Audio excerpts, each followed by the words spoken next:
హైదరాబాద్ మగువల మనసు దోచే అతిపెద్ద లేడీస్ ఫ్యాషన్ ప్రపంచం Bhama emporio Jubilee Hills check post. ప్రస్తుతం మనతో పాటు ఉన్నారు జై భారత్ పార్టీ వ్యవస్థాపక అధ్యక్షులు, అలాగే మాజీ సిబిఐ జేడి లక్ష్మీనారాయణ గారు, ఐపీఎస్ ఆఫీసర్ కూడా. సో ఒక్కసారి ఆయనతో మాట్లాడదాం. సార్ నమస్తే అండి. నమస్తే మందిర్ కుమార్. సార్ ఇప్పుడు మిమ్మల్ని ఎందుకు అడిగాను అంటే, మనం లేటెస్ట్గా చూస్తున్నాము అరెస్టులు. తిట్టారని చెప్పి, గతంలో తిట్టారని చెప్పేసి పొలిటికల్ లీడర్స్ని వరుసగా అరెస్టులు చేస్తూ పోతా ఉన్నారు. అయితే ఇక్కడ నేను అడగబోతుంది ఏంటంటే సార్, టెక్నికల్ పాయింట్స్. ఎప్పుడైనా తిట్టినా కూడా ఇప్పుడు అరెస్ట్ చేయొచ్చా? ఎన్ని సంవత్సరాల తర్వాత అరెస్ట్ చేసే అవకాశం ఉంటుంది?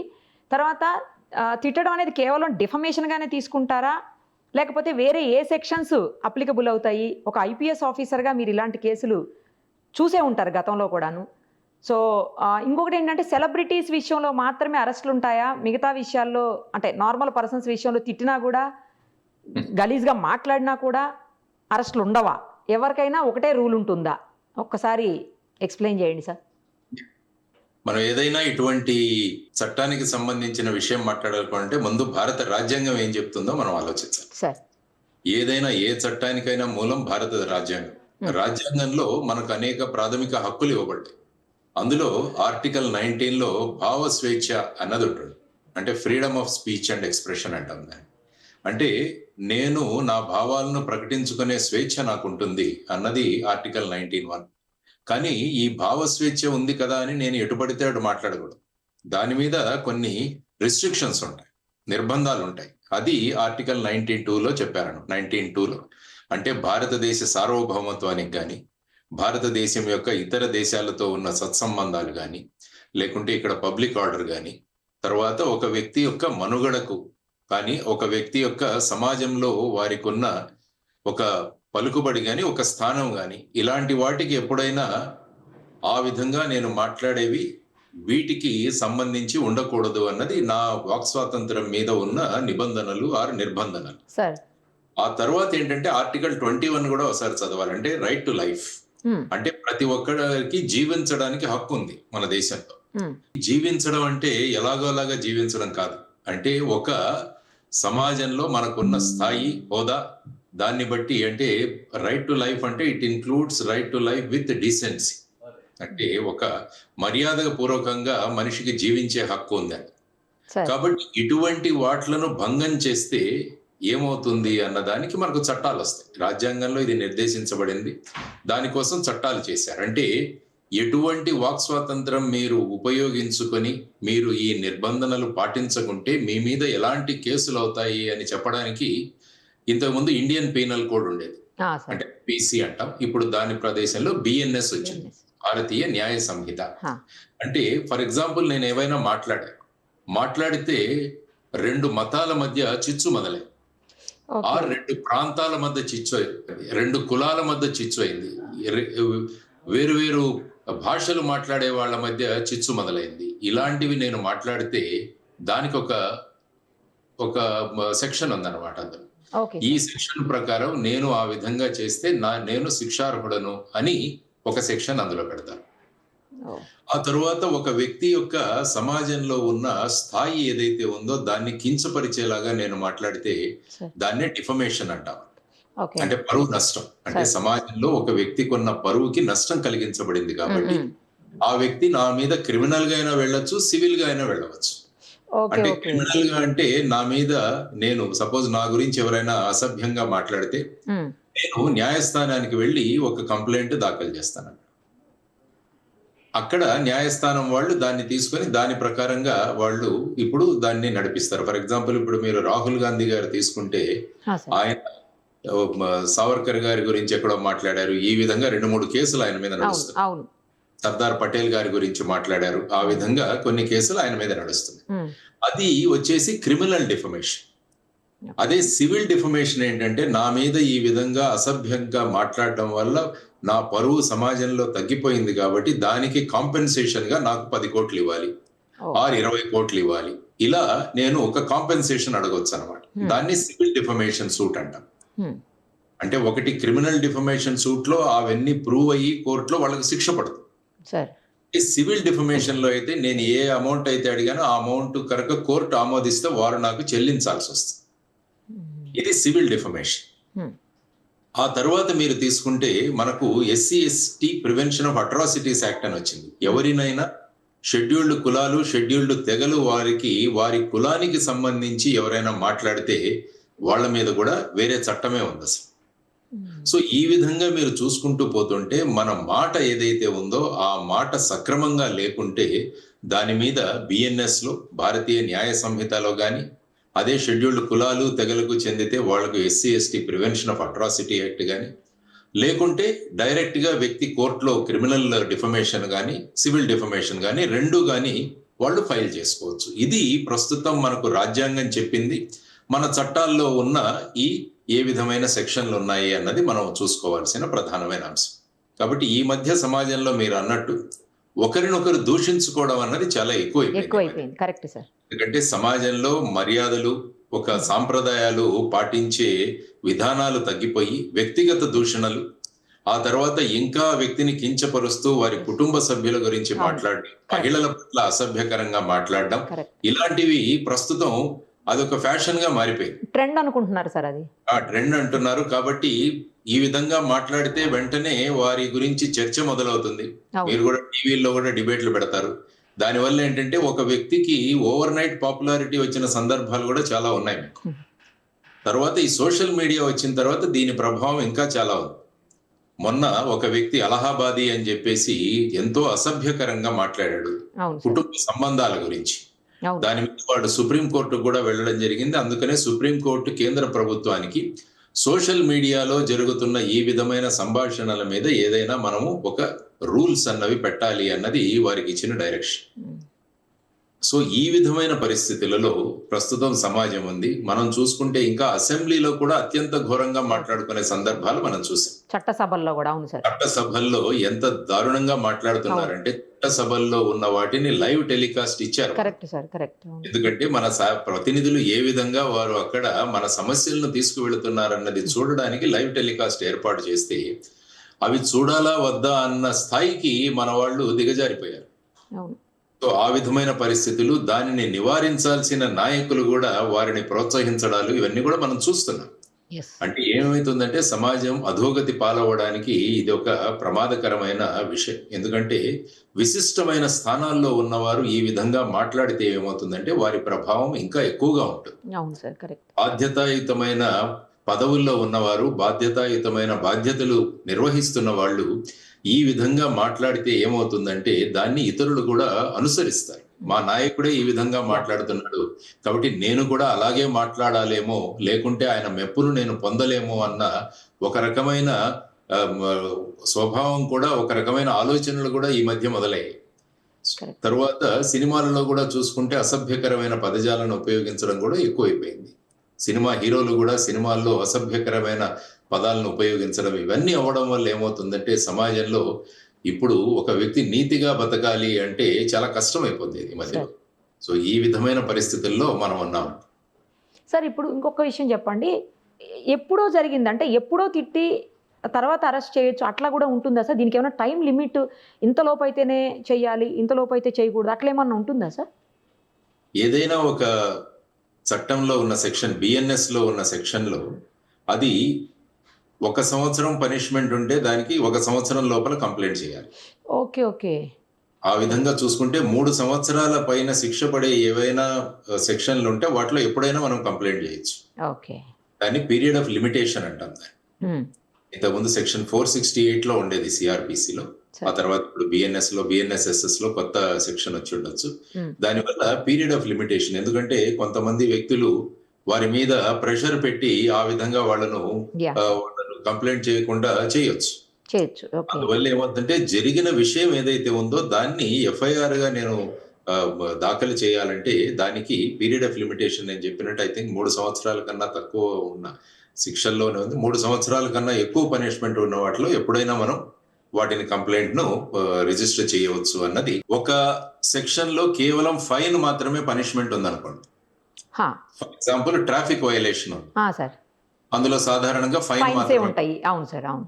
దానిలో మీరు అఫెన్స్ రిజిస్టర్ చేయాలంటే 6 నెలల లోపల చేయాలి. ఓకే. ఫైన్ మాత్రమే శిక్షగా ఉంటే అది. తర్వాత 1 సంవత్సరం కన్నా ఎక్కువ పనిష్మెంట్ లేకుంటే వారు ఆ కేసును 1 సంవత్సరంలో మీరు రిజిస్టర్ చేయాలి. ఓకే. ఆ తర్వాత 1 సంవత్సరం కన్నా ఎక్కువ శిక్ష, 3 సంవత్సరాల కన్నా తక్కువ శిక్ష ఉంటే 3 సంవత్సరాల లోపల ఎప్పుడైనా మీరు ఎప్పుడైనా చేయొచ్చు. దాన్ని రిజిస్టర్ చేయవచ్చు. ఓకే. నేను ఇంతకుముందు చెప్పినట్టు 3 సంవత్సరాల కన్నా శిక్ష పైన ఉన్నప్పుడు ఆ కేసుని ఎప్పుడైనా రిజిస్టర్ చేయవచ్చు. ఓకే. ఇది మనకున్న పీరియడ్ ఆఫ్ లిమిటేషన్. ఇంకొక చిన్న డౌట్ కూడా సార్. ఇప్పుడు 4 ఇయర్స్ బ్యాక్ ఒకసారి తిట్టారు. మళ్ళీ 3 ఇయర్స్ తర్వాత దానికి శిక్ష ఉన్నది మనకు 3 ఇయర్సే. అప్ టు 3 ఇయర్స్ కదా సార్? అప్ టు 3 ఇయర్స్ అయినప్పుడు 4 ఇయర్స్ బ్యాక్ ఒకసారి, 5 ఇయర్స్ బ్యాక్ ఒకసారి అయిపోయి కంటిన్యూ అవుతుంది అనుకోండి. లాస్ట్ 2 ఇయర్స్ బ్యాక్ లాస్ట్ అనుకోండి. దీన్ని తీసుకుంటారా సార్? అది కూడా కలుపుతారా ఇందులో ఎట్లా? మామూలుగా ఏమవుతుందంటే లేటెస్ట్ గా ఏదైతే ఉందో దాన్ని తీసుకుంటారు. సాధారణంగా ఎలా అవుతుందంటే వీటిలో సెక్షన్లను కలుపుతారు. ఓకే. ఇప్పుడు ఫర్ ఎగ్జాంపుల్ ఒక కేసు తీసుకుంటే అందులో 2-3 సెక్షన్లు ఉంటాయి. సార్. ఒక సెక్షన్ లో 5 సంవత్సరాలు అలా కూడా ఉండవచ్చు. ఓకే. ఓకే. ప్యూర్ గా ఒకే సెక్షన్ కింద ఏదైనా మనం ఎఫ్ఐఆర్ రిజిస్టర్ చేస్తే ఒకే సెక్షన్ కింద ఆ సెక్షన్ కు 3 సంవత్సరాల కన్నా తక్కువ మీకు పనిష్మెంట్ ఉంటే దాన్ని 3 సంవత్సరాల లోపల మీరు రిజిస్టర్ చేయాలి. ఓకే. సపోజ్ 3 సంవత్సరాల కన్నా అయిపోయిన తర్వాత ఆ కేసు రిజిస్టర్ చేయడానికి ఉండదు. Okay. Sir, place of offence ఉంటుంది కదా, అంటే ఎక్కడ తిట్టారు, ఎవరిని తిట్టారు, ఎక్కడ తిట్టారు అనేది కూడా ఇంపార్టెంటా సార్? లేకపోతే కేసు ఫైల్ చేసేటప్పుడు కేవలం ఆ వ్యక్తి ఎక్కడున్నాడో అక్కడ ఆ జ్యూరిస్డిక్షన్లో ఫైల్ చేస్తే సరిపోతుందా? ఇప్పుడు ఏమవుతుందంటే మీరు ప్రస్తుతం మన రాష్ట్రంలో గత ప్రభుత్వంలో కానీ ఇప్పటి ప్రభుత్వంలో కానీ రిజిస్టర్ అవుతున్న కేసులు చూసుకుంటే అంటే వీళ్ళు తిడతారు, వేరే వాళ్ళ మనోభావాలు దుఃఖపడతాయి వాటి వల్ల. సపోజ్ ఒక పార్టీ నేతను ఎవరైనా తిట్టారనుకోండి, ఆ పార్టీ నేత వెళ్ళి రిజిస్టర్ చేయరు కేసు. ఆ కార్యకర్తలు ఎవరైతే ఉంటారో ఈ విధంగా పలానా వ్యక్తి మాట్లాడడం వల్ల ఒక కార్యకర్తగా మా మనోభావాలు దెబ్బతిన్నాయి కాబట్టి ఆయన మీద మేము కేసు పెడుతున్నాం. అందుకని మీరు చూసుకుంటే కొన్ని సందర్భాలలో రాష్ట్రం అంతా కేసులు పెట్టిన సందర్భాలు ఒక్కటేసారి చాలా ఎఫ్ఐఆర్లు కూడా చాలా కేసులు ఒక్కొక్క రకరకాలు. అనంతపూర్ లో రిజిస్టర్ అవుతుంది, లేకుంటే చిత్తూరులో రిజిస్టర్ అవుతుంది, శ్రీకాకుళంలో రిజిస్టర్ అవుతుంది. ఈ విధంగా ఒకే వ్యక్తిత్వం కానీ ఒకే ఒక చర్య ఏదైతే ఉందో దాన్ని రకరకాల చోట్ల ఎఫ్ఐఆర్లు రిజిస్టర్ చేస్తారు. ఒకే కేసు మీద రకరకాలు కూడా చేయొచ్చా సార్? చాలా ఎఫ్ఐఆర్లు కూడా చేయొచ్చు. దానికని ఏమవుతుందంటే అప్పుడు హైకోర్టు వాళ్ళు ఏం చేస్తారంటే ఈ కేసులన్నింటినీ కూడా ఒక చోటికి తీసుకొచ్చి మెర్జ్ చేయడం అంటారు. అది హైకోర్టు చేస్తుంది. అప్పటి వరకు సింగిల్ ఎఫ్ఐఆర్ ప్రకారమే వాళ్ళ ఇన్వెస్టిగేషన్లు చేస్తుంటారు. ఎందుకంటే కంప్లైంట్ చేసిన వ్యక్తి వేరు కాబట్టి. సపోజ్ 2 రాష్ట్రాలలో కేసులు రిజిస్టర్ అయ్యింది అనుకుందాం. ఫర్ ఎగ్జాంపుల్ తెలంగాణలో కూడా రిజిస్టర్ చేశారు అనుకుందాం. అప్పుడు ఏమవుతుందంటే సుప్రీంకోర్టు రంగంలోకి రావాలి. సుప్రీంకోర్టు రంగంలో వచ్చి 2 రాష్ట్రాలలో ఒకే విషయం మీద 2 కేసులు రిజిస్టర్ అయ్యాయి కాబట్టి అన్నింటినీ కలిపి ఒకే ఎఫ్ఐఆర్ గా ట్రీట్ చేయండి. ఫర్ ఎగ్జాంపుల్ అర్నబ్ గోస్వామి అనే ఒక వ్యక్తి ఉంటారు రిపబ్లికన్ టీవీలో. ఆయన మీద పలు కేసులు రిజిస్టర్ అయ్యాయి. సో వాటన్నిటినీ సంకలనం చేసి ఒకే చోట చేయండి అన్నది సుప్రీంకోర్టు వస్తుంది అనమాట. సో ఈ విధమైన మనకు చట్టంలో ఈ విధమైన ఆ విధమైన చర్యలు తీసుకోవాల్సి వస్తుంది. సార్, ఇప్పుడు పొలిటికల్ లీడర్స్ తిట్టుకుంటేనో లేకపోతే సెలబ్రిటీస్ తిట్టుకుంటేనో ఒక రకమైనటువంటి రియాక్షన్ ఉంటుంది. నార్మల్ పర్సన్స్ కూడా చాలా దారుణంగా తిట్టుకుని కొట్టుకునేటువంటి పరిస్థితులు ఉంటాయి, నీచంగా మాట్లాడే పరిస్థితులు. మరి అలాంటప్పుడు ఇవేమీ రావా సార్? ఎందుకని సెలబ్రిటీస్ విషయంలోనే పోలీసులు అంత సీరియస్గా ఫాస్ట్గా యాక్షన్ తీసుకుంటారు? మీరు కూడా ఒకప్పుడు పోలీస్ ఆఫీసర్ కదా, అందుకని అడుగుతున్నాను. ఏమవుతుందంటే ఈ చట్టం ముందు అందరూ సమానమే. Right to this is called rule of law. Okay. అంటే చట్టాన్ని ఎవరు ఉల్లంఘిస్తారో వాళ్ళు ఏ స్థాయిలో ఉన్నా కూడా వారి మీద మనము చర్యలు తీసుకోవాలన్నది రూల్ ఆఫ్ లా. కానీ ఏమవుతుందంటే ఈ సందర్భంగా మీరు అన్నట్టు సెలబ్రిటీలు ఈ విధంగా మాట్లాడితే ఏంటంటే ఆ ప్రభావం వ్యాప్తి చాలా ఎక్కువగా ఉంటుంది. ఫర్ ఎగ్జాంపుల్ 2 వ్యక్తులు రోడ్డు మీద తిట్టుకున్నారు, అది పరిమితి అక్కడే ఆ రోడ్డే. కానీ అదే సెలబ్రిటీ టీవీలో కూర్చొని కానీ అసెంబ్లీలో చేసిన దానికి బయట కేసులు పెట్టలేదు. ఎందుకంటే వాటికి ఆ రిస్ట్రిక్షన్స్ ఉన్నాయి. వాట్ ఎవర్ హ్యాపెన్స్ ఇన్ చట్టసభల్లో చేసిన దానికి మనం బయట కేసులు పెట్టలేదు. ఎందుకు సార్? వాటికి ఆ ఇమ్యూనిటీ ఉంటుంది. అంటే ఏది పడితే అది మాట్లాడవచ్చు, ఏది పడితే అది మాట్లాడవచ్చు. అందుకనే అలా మాట్లాడుతాడు. కాబట్టి ఆ ఇమ్యూనిటీ ఉంటుంది. చట్టసభల్లో జరిగే విషయాలకి ఇమ్యూనిటీ ఏది ఉంటుంది. కాబట్టి నేను అన్నట్టు 2 వ్యక్తులు పోరాడుకుంటే ఆ వీధికి పరిమితం అవుతుంది. అదే ఒక సెలబ్రిటీ కూర్చొని మాట్లాడితే ఏమవుతుందంటే ఇది మొత్తం రాష్ట్రానికి దేశానికి కూడా వ్యాప్తి చెందవచ్చు. సో ఆ విధమైన పరిస్థితులలో ఈ చిన్న చిన్న కేసులు కూడా జరుగుతుంటాయి, కానీ మనం మీడియాలో చర్చించేది, న్యూస్ పేపర్లో వచ్చేది సెలబ్రిటీ మీద చేసిన కేసులు కానీ వారిని అరెస్టు ఇవన్నీ కూడా. ఎందుకంటే ఆ వ్యక్తి సెలబ్రిటీ కాబట్టి ఆ వారి మీద తీసుకున్న చర్యలు కూడా మళ్ళా మొత్తం రాష్ట్రం, దేశం వ్యాప్తంగా కూడా వ్యాపించే అవకాశం ఉంది. ఓకే సార్, ఇప్పుడు మీరు చెప్పిన దాని ప్రకారం చూస్తుంటే చట్టసభల్లో కూర్చొని ఎన్ని మాటలైనా అనొచ్చు, ఎన్నైనా తిట్టచ్చు. సో అక్కడ కూర్చొని ఇష్టానికి మాట్లాడేసినా కూడా ఏమి చట్టాలు ఎక్కడ ఏమి పని చేయవా సార్? ఎందుకంటే మాట్లాడారు కదా అక్కడ. అక్కడ ఏముంటుందంటే చట్టాల్లో అంటే శాసనసభల్లోనూ పార్లమెంట్లోనూ వాళ్లకు ఇండివిజువల్ గా కమిటీస్ ఉంటాయి. ఓకే, ఆ కమిటీస్ కి కంప్లైంట్ ఇవ్వచ్చు. మరి వాళ్ళు యాక్షన్ తీసుకుంటారా సార్? వాళ్ళు యాక్షన్ తీసుకుంటారు. ఆ కమిటీలు యాక్షన్ తీసుకునే అవకాశం ఉంది, స్పీకర్ కు సబ్మిట్ చేసే అవకాశం ఉంది. స్పీకర్ వాళ్ళని బహిష్కరించవచ్చు, లేకుంటే వాళ్ళని సస్పెండ్ చేయవచ్చు. ఇలాంటివన్నీ కూడా ఉన్నాయి అందులో. అంటే లైఫ్ లాంగ్ సస్పెన్షన్ ఉంటుందా సార్? అట్లా ఉండదా? అంటే అది ఆ తీవ్రతను బట్టి. కానీ ఫర్ ఎగ్జాంపుల్ మీరు నిన్న సుప్రీంకోర్టులో ఒక విషయం జరిగింది. ఒక బీహార్ ఎమ్మెల్సీ అనుకుంటా, అతను ఏదో మాట్లాడారని అతని లైఫ్ లాంగ్ సస్పెన్షన్ ఇచ్చారు అతనికి, ఆర్ ఎక్స్పల్షన్ చేశారు, అంటే బహిష్కరించారు, అంటే బయటికి పంపించేశారు. దాన్ని సుప్రీంకోర్టు అతను చేసినది మీరు విధించిన శిక్షలో చాలా ఎక్కువగా ఉంది కాబట్టి దాన్ని సస్పెన్షన్ గా మార్చండి అని నిన్నే పేపర్లో చదువుతున్నాను. కాబట్టి శాసనసభలలో, చట్టసభల్లో వారి ప్రవర్తనను, నియమావళిని కంట్రోల్ చేయడానికి అక్కడ డిసిప్లినరీ కమిటీస్ ఇవన్నీ కూడా ఉంటాయన్నమాట. ఓకే, ఇలాంటి కేసెస్ లో శిక్షలు ఎలా ఉంటాయి సార్? అంటే ఎన్నేళ్ళు ఉండొచ్చు? ఎక్కువ అంటే ఎంత ఉంటుంది, తక్కువ అంటే ఎంత ఉంటుంది సార్? ఫర్ ఎగ్జాంపుల్ ఇప్పుడు మీరు ఒక వ్యక్తి మాట్లాడడం వల్ల వివిధ మతాల మధ్య, వివిధ కులాల మధ్య ఆ విధమైన చిచ్చు రేగిందనుకోండి, దానివల్ల ఏంటంటే సమాజంలో ఉన్న సమైక్యత ఏదైతే ఉందో, హార్మోనీ అంటాం దాన్ని, అది భంగం కలిగితే వారికి 3 సంవత్సరాల శిక్ష. అదే నేను ఒక ఆలయంలో గాని, ఒక మసీదులో గాని, చర్చిలో గాని ఇటువంటి వ్యాఖ్యలు చేస్తే వారికి 5 సంవత్సరాల పనిష్మెంట్. కాబట్టి నేను ఎక్కడ మాట్లాడాను అన్న దాని మీద కూడా, దాని ప్రభావం ఎంత ఉంటుందన్న దాని మీద కూడా శిక్షను నిర్దేశించడం జరిగింది. సార్ ఇంకొకటి దీనికి రిలేటెడ్ కాదు కానీ ఒక్కటి అడగాలి సార్ మిమ్మల్ని. ఏంటంటే ఈ మధ్యకాలంలో నేను ఒక కేసులో చూశాను, మర్డర్ జరిగింది సార్. మర్డర్ జరిగిన తర్వాత ఆ మర్డర్లు చేసినప్పుడు కొంతమంది సాక్ష్యాలు ఉన్నారు, ఆధారాలు అన్ని కోర్టుకి సబ్మిట్ చేశారు. అయితే వాళ్ళు ఏంటంటే చంపేటప్పుడు వీడియో తీశారంట సార్. వాళ్ళే తీశారు, ఎవరైతే అక్యూజ్డ్ ఉన్నారో వాళ్ళే తీశారు వీడియోని, విక్టిమ్ వీడియో మొత్తం తీసి వాళ్ళే వైరల్ చేశారు. మేమంటే భయపడాలి, మేమంటే ఇలా ఉండాలి అని చెప్పేసి. సో తీసి దాన్ని వైరల్ చేసుకున్నారు.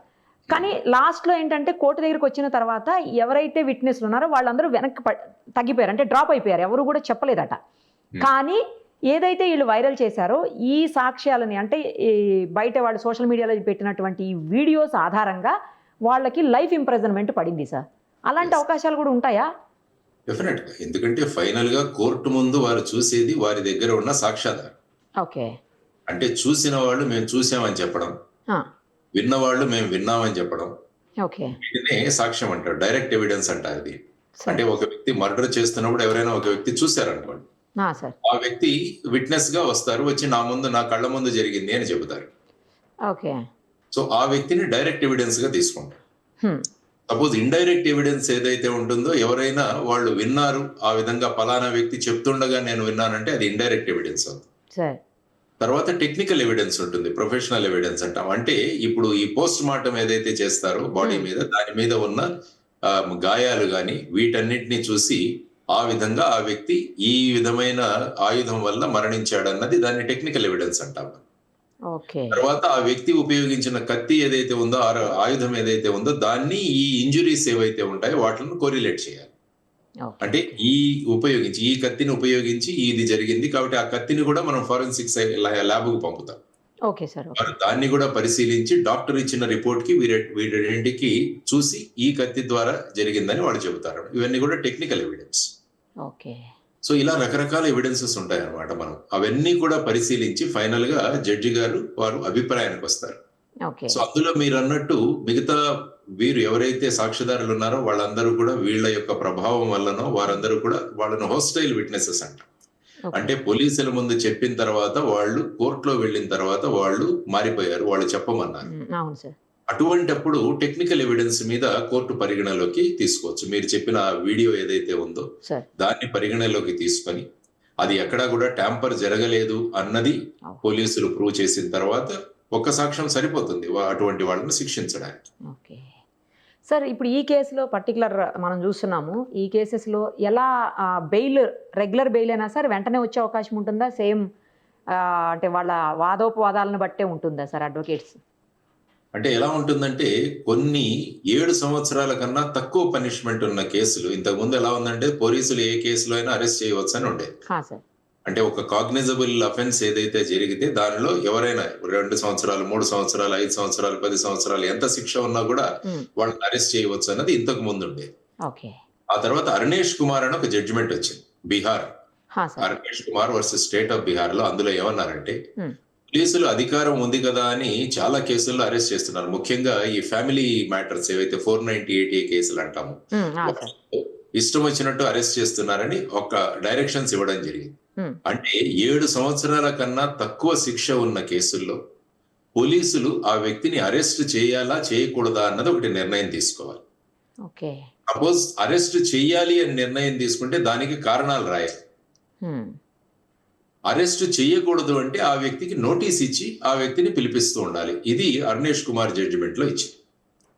ఇది 7 సంవత్సరాల శిక్ష ఉన్న కేసులు ఏవైతే ఉంటాయో వాటికి ఇది జనరల్ గా 7 సంవత్సరాల కన్నా ఎక్కువ శిక్ష ఉన్న కేసుల్లో ఈ విధంగా నోటీసులు ఇవ్వాల్సిన అవసరం లేదు.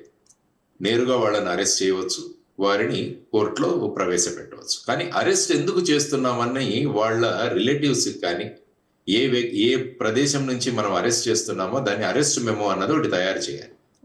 చేసి వాళ్ళ బంధువులకు కానీ ఇంట్లో ఉన్న వాళ్ళకి కానీ ఇన్ఫార్మ్ చేయాలి, మేము ఎందుకు అరెస్ట్ చేస్తున్నాం అని. ఇచ్చిన తర్వాత ఆ వ్యక్తికి ఉన్న న్యాయపరంగా ఏ విధమైన వెసులుబాట్లు ఉన్నాయని కూడా చెప్పాలి. ఆ తర్వాత ఈ వ్యక్తిని ఎక్కడికి తీసుకువెళ్తున్నాం, ఏ కోర్టులో ప్రవేశపెట్టబోతున్నాం అన్నది కూడా తెలియజేయాలి. తర్వాత ఆ వ్యక్తిని మెడికల్ కూడా సంబంధించాలి, అంటే వెళ్ళి మెడికల్ ఎగ్జామినేషన్ కూడా తీసుకువెళ్ళాలి. అంటే ఆ వ్యక్తి యొక్క స్థితి ఏంటి. ఎందుకంటే సాధారణంగా మీరు చూసుకుంటే 60 సంవత్సరాలకు పైబడిన వ్యక్తులు ఎవరైతే ఉంటారో వారిని అరెస్ట్ చేయాలంటే కొత్తగా వచ్చిన BNSS లో కన్సర్న్డ్ DSP పర్మిషన్ తీసుకోవాలి. అంటే 3 సంవత్సరాల వరకు పనిష్మెంట్ ఉంటుంది అన్నది. ఎందుకంటే సీనియర్ సిటిజన్స్ గురించి వారు చెప్పిన ఒక రిస్ట్రిక్షన్ అన్నమాట. అదే మహిళలను రాత్రిపూట అరెస్ట్ చేయాలి అంటే ఏమవ్వాలంటే అక్కడ సంబంధిత మెజిస్ట్రేట్ నుంచి వాళ్ళు పర్మిషన్ తీసుకోవాలి. సో ఇవన్నీ కూడా అరెస్ట్ కు సంబంధించి మన చట్టాల్లో వచ్చిన మార్పులు. ఇప్పుడు అరుణేష్ కుమార్ జడ్జిమెంట్ అన్నది డైరెక్ట్ గా ఇప్పుడు చట్టంలోనే పొందుపరచబడింది. ఆ తర్వాత 24 గంటల్లో పోలీసులు అరెస్ట్ చేసిన వ్యక్తిని న్యాయస్థానం ముందు వాళ్ళు హాజరుపరచాలి. అంటే మేము అరెస్ట్ చేసామని ఎంతసేపు మా దగ్గర పెట్టుకోవడానికి అవకాశం ఉండదు పోలీసులు. 24 గంటల లోపల దానిలో జర్నీ పీరియడ్ ఏదైతే ఉంటుందో, ఫర్ ఎగ్జాంపుల్ ఎవరినైనా హైదరాబాద్ లో అరెస్ట్ చేశాం, వారిని తీసుకువెళ్ళి ఫర్ ఎగ్జాంపుల్ విజయవాడ కోర్టులో మనం ప్రొడ్యూస్ చేయాలి. దానికి ఒక 4-5 గంటలు ప్రయాణం పడుతుంది. కాబట్టి 24 గంటల లోపల వారి ముందు ప్రొడ్యూస్ చేయాలంటే ఈ జర్నీ టైం 4-5 గంటలను దాని నుంచి తీసేయాలి. సో ఈ విధంగా వచ్చిన తర్వాత అప్పుడు కోర్టు పరిశీలిస్తుంది ఈ వ్యక్తిని అరెస్ట్ చేసినప్పుడు నియమావళి పాటించారా లేదా, ఆ తర్వాత ఈ వ్యక్తిని అరెస్ట్ చేయడానికి తగిన, అంటే అప్పటి వరకు జరిగిన ఇన్వెస్టిగేషన్ లో ఏదైనా ఆధారాలు ఉన్నాయా అని చెప్పి ఈ వ్యక్తిని జ్యుడిషియల్ కస్టడీకి పంపిస్తారు, అంటే జైలుకు పంపిస్తారు. ఆ తర్వాత ఏమవుతుందంటే అప్పుడు ఆ వ్యక్తి బెయిల్ వేసుకోవడానికి అవకాశం ఉంది, అంటే బెయిల్. అదర్వైజ్ పోలీసులు ఏం చేస్తారంటే మేము ఇతన్ని ప్రశ్నించాలి కాబట్టి మాకు పోలీస్ కస్టడీ ఇవ్వండి. కాబట్టి జడ్జి గారి ముందున్న ఏంటంటే ఆ వ్యక్తిని జ్యుడిషియల్ కస్టడీకి పంపించిన తర్వాత వీళ్ళ వాదోపవాదాలు విన్న తర్వాత పోలీస్ కస్టడీ ఇవ్వాలా లేకుంటే బెయిల్ ఇవ్వాలా అన్నది వారు నిర్ణయిస్తారు. సో ఈ విధమైన పరిస్థితులు. తర్వాత ఏంటంటే బెయిల్ అనేక కేసుల్లో వెంటనే ఇవ్వాలని కూడా లేదు. చిన్న కేసులు ఉంటే దాంట్లో 60 రోజుల లోపల ఛార్జ్ షీట్ వేయాలి పోలీస్. అదే మర్డర్ కేసు ఇలాంటివి ఉంటే వాటిని ఇంతకుముందు 90 days లోపల ఛార్జ్ షీట్ వేయాలి. ఐ థింక్ ఇప్పుడు BNSS లో 180 రోజులు చేసినట్టుగా మార్చి. కాబట్టి ఆ లోపల గనక వాళ్ళకు ఛార్జ్ షీట్ వేయకుంటే ఆ మరుసటి రోజు వాళ్ళకు డిఫాల్ట్ బెయిల్ అన్నది ఇచ్చేయాలి. అంటే వ్యక్తిని ఎక్కువ రోజులు జైల్లో ఉంచకూడదు అన్నది ఒక కాన్సెప్ట్. ఎందుకంటే కృష్ణ అయ్యర్ గారు చీఫ్ జస్టిస్ గా ఉన్నప్పుడు వారు ఏమన్నారంటే బెయిల్ నో జైల్ అంట. అంటే జైలులో పెట్టడం చాలా తక్కువగా ఉండాలి, ఎందుకంటే ఆ వ్యక్తి మీద నిందలు ఆపాదించబడ్డాయి కానీ ఆ వ్యక్తుల మీద ఇంకా అవి ప్రూవ్ కాలేదు. ఓకే. కాబట్టి ఆ వ్యక్తిని ఎక్కువ రోజులు అంటే మీ ఇన్వెస్టిగేషన్ లో ఆ వ్యక్తి ఏమైనా ఇంటర్ఫియర్ అవుతాడా అన్న మీ డౌట్ ఏదైతే ఉందో అప్పటి వరకే ఉంచుకోవాలి కానీ వన్స్ చార్జ్ షీట్ వేసిన తర్వాత ఆ వ్యక్తిని ఉంచాల్సిన అవసరం లేదన్నది కూడా రకరకాల జడ్జిమెంట్లు. ఓకే. ఈ విధంగా కోర్టుల యొక్క ప్రక్రియ జరుగుతుంది. సార్ ఫైనల్‌గా ఒక్కటి చెప్పండి.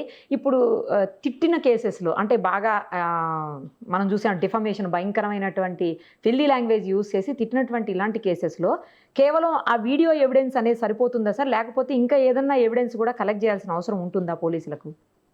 సాధారణంగా ఏంటంటే ఎవిడెన్స్ లో మనకు ఆ వ్యక్తి మాట్లాడుతూ ఉంటాడు. ఆ తర్వాత ఆ వీడియోని కలెక్ట్ చేసి హ్మ్.